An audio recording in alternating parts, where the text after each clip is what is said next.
We're talking deficits, debt, taxation, you name it.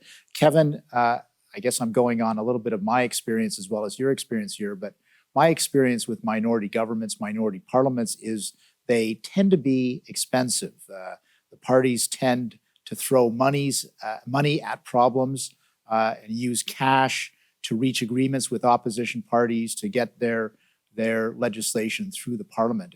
Is this your assessment as well? It's certainly my concern, Tony, that, and I think it really starts when we just looking at the various party platforms. We've all seen all parties are proposing increases in deficits over the baseline forecast provided by the Parliamentary Budget Officer. So they're all talking about increases in deficits over the medium term.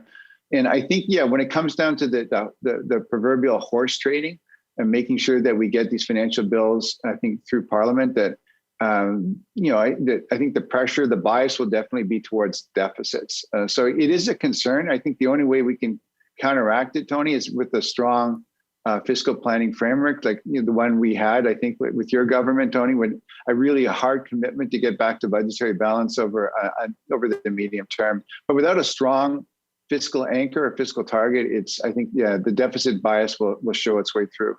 I do want to talk to you about strategic reviews a little bit later on. I think that's a really important topic. But before we get to that, again, maybe just a primer for our viewers on what the role of Parliament is and or should be when it comes to fiscal accountability. How would you describe that to our viewers? Yeah, so I think we want governments that to be able to propose legislation. I think we have elections. Governments are given, political parties become formed governments, they're given mandates, and we want to move that through. We'll see a speech from the throne probably within the month that will highlight the major priorities for the 44th session of Parliament. But I think the role of Parliament in general is to scrutinize the strategy, to scrutinize the spending bills, to scrutinize the tax legislation that's essential to move forward on those priorities. And it's a key element of our accountability system.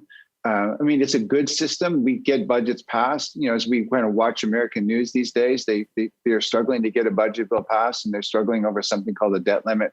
So we tend, to get these things passed, and I think we want to continue that practice.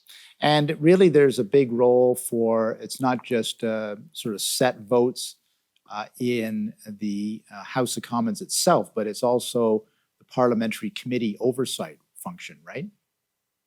Yeah, so there'll be when we finally see a budget bill, and it could be that we'll see a fall update in a few months, which will probably look like a budget because there's a lot of initiatives, short-term initiatives that were highlighted in the Liberal platform.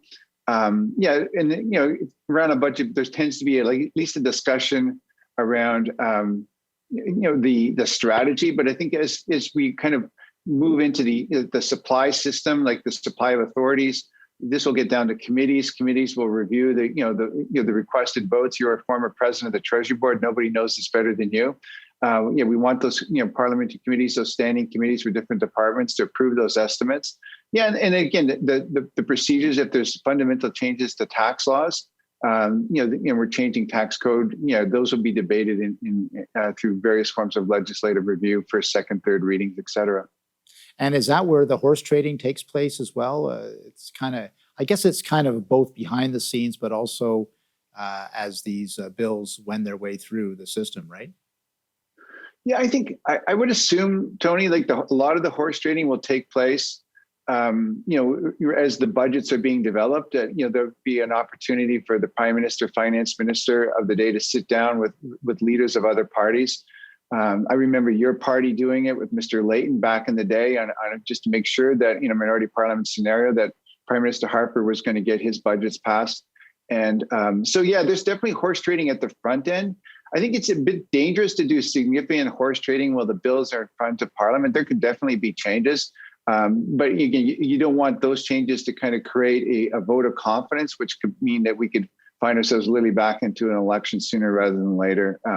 If the government loses the confidence of Parliament over a financial bill.